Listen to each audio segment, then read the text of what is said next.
Oke, sekarang saya akan menjelaskan yang bagian bagaimana mengklaster data dengan algoritma K-means ini dengan worksheet-nya ya supaya bisa lebih mudah dipahami. Nah, di sini ada datanya ya. Di sini misalkan ada 8 data, ini mau diklaster menjadi 3 kelompok, ini 3 kelompok. Menjadi 3 kelompok. Nah, di sini 3 kelompok. K-nya adalah 3. Nah, ini. Oke. Dari algoritma kami tadi, hal pertama karena kita punya 3 kelompok, hal pertama yang kita lakukan itu adalah menentukan pusat klaster sementara. Boleh dipilih titik sembarang aja. Ada 3 titik yang kita pilih acak secara acak untuk menjadi pusat klasternya. Misalkan di sini kita pilih A1, A4, dan A7 untuk menjadi pusat klaster yang pertama. Ya, ini berarti kita sebut pusat klasternya adalah P1, P2, dan P3. Ya, P1-nya adalah A1, P2-nya adalah A4, dan P3-nya adalah A7. Oke. Kemudian tadi langkah selanjutnya adalah kita akan menghitung jaraknya. Jaraknya boleh menggunakan ini rumus Euclidean distance ini gampang aja sebenarnya. Kita akarkan dari X-nya dikurangi dengan X dikuadratkan, Y-nya dikurangi dengan Y dikuadratkan. Kalau misalkan 3 dimensi berarti ada Z-nya dikurangi dengan Z dikuadratkan. Baru ditambah semuanya terus kemudian diakarkan. Tapi kalau hanya 2 dimensi berarti hanya X sama Y saja. Ini ya, kita lihat contohnya. Tadi kita punya pusat 1 ini, pusat 2 ini, pusat 3-nya ini. Lalu kemudian di sebelah kiri ini ada objeknya, ada objek A1, objek A2, objek A3, A4, A5, A6, A7, A8. Nah, masing-masing ini akan kita hitung jaraknya dengan pusat klaster, yaitu P1, P2, dan P3. A1 dengan P1, karena dia sama-sama titiknya sama, maka jaraknya adalah 0. Dengan P2, A1 dengan P2, X dikurangi dengan X dikuadratkan, berarti 2 dikurangi dengan 5. Ini 2 dikurangi dengan 5 dikuadratkan, ya, dikuadratkan ditambah dengan Y dikurangi Y, 10 dikurangi 8. Ya, berarti 10 dikurangi 8 yang ini, kuadrat. Hasilnya adalah 2 dikurang 5 adalah 3, min 3 dikuadratkan adalah 9. 10 dikurang 8, 2, 2 dikuadratkan 4, 9 ditambah 4, 13. Akar dari 13 dapatnya adalah 3,6. Untuk yang lainnya prosesnya sama. Misalkan ini, A3 dengan P3. Berarti X-nya 8 dikurangi 1. 8 dikurang 1 kuadrat. Ditambah 4 dikurang 2 kuadrat. 4 dikurang 2 kuadrat. Maka hasilnya adalah 8 dikurang 1 adalah 7. 7 dikuadratkan 49. 4 dikurang 2 adalah 2. 2 dikuadratkan adalah 4. Maka ditambahkan lalu diakarkan dapatnya adalah 7,28. Oke, semuanya dihitung jaraknya. Nah, A1 ini akan ikut siapa dia? Yang jaraknya paling kecil. Apakah dengan P1, apakah dengan P2, ataukah P3? Jaraknya dengan P1 0. Jaraknya dengan P2 3,6. Jaraknya dengan P3 adalah 8,06. Maka A1 ikut P1, ikut klaster yang pertama. A2 jaraknya dengan P1 5. Jaraknya dengan P2 4,24. Jaraknya dengan P3 3,16. Maka A2 ikut P3, yaitu yang jaraknya paling kecil 3,16.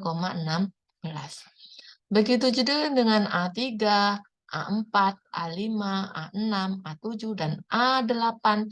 Kita lihat dia paling kecil jaraknya dengan siapa, maka dia akan bergabung dengan klaster tersebut. Nah, maka Dapatlah sekarang klasternya. Klaster yang pertama anggotanya adalah A1. Klaster yang kedua anggotanya adalah A3, A4, A5, A6, dan A8.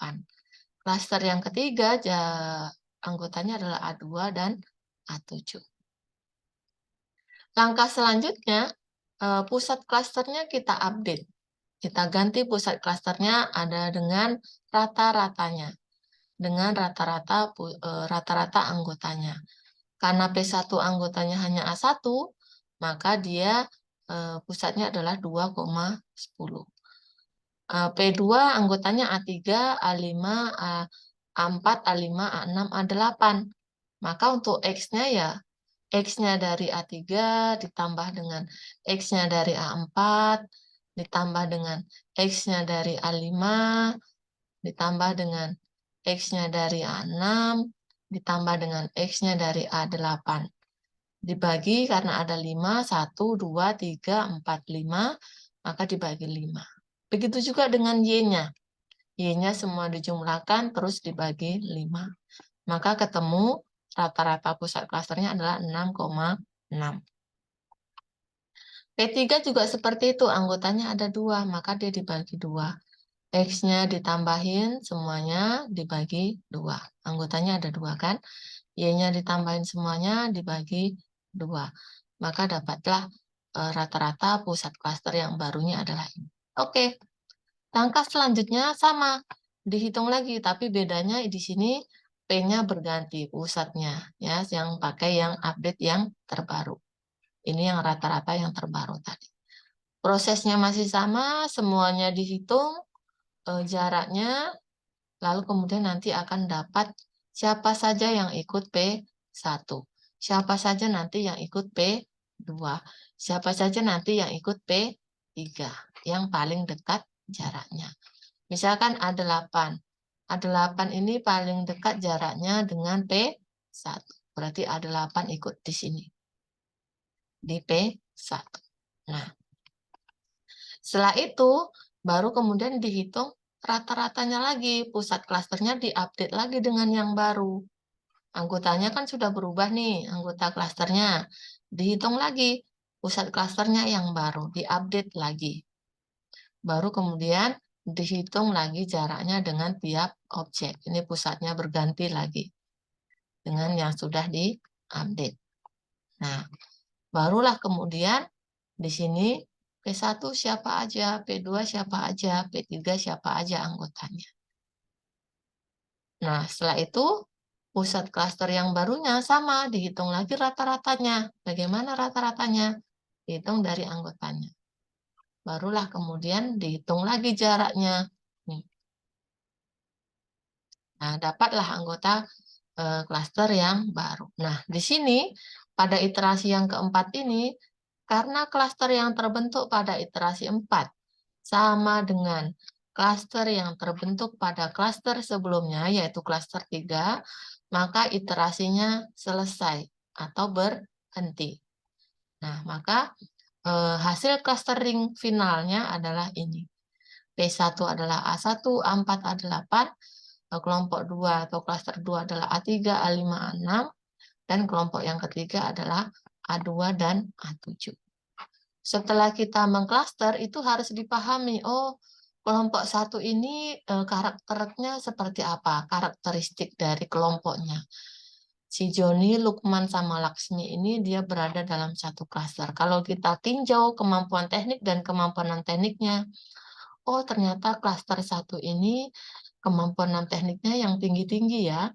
Dan kemampuan non-tekniknya yang tinggi-tinggi yaitu 10, 8, 9. Sedangkan kemampuan tekniknya yang sedang yaitu 2, 5, 4. Rata-ratanya sekitaran 3,5. Kalau kelompok 2 bagaimana karakternya, karakteristiknya? Oh, ini kemampuan tekniknya dia yang tinggi. Sedangkan kemampuan non-tekniknya adalah yang sedang. Misalnya seperti itu. Nah, sedangkan di kelompok 3, bagaimana karakteristiknya? Oh, ini kemampuan tekniknya rendah. Kemampuan non-tekniknya juga rendah. Kemampuan tekniknya rendah, kemampuan non-tekniknya juga rendah. Yang kelompok 3.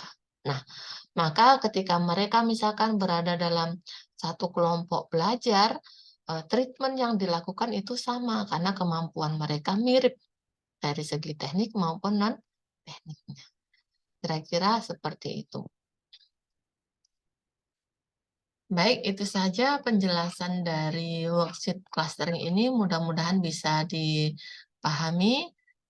Terima kasih.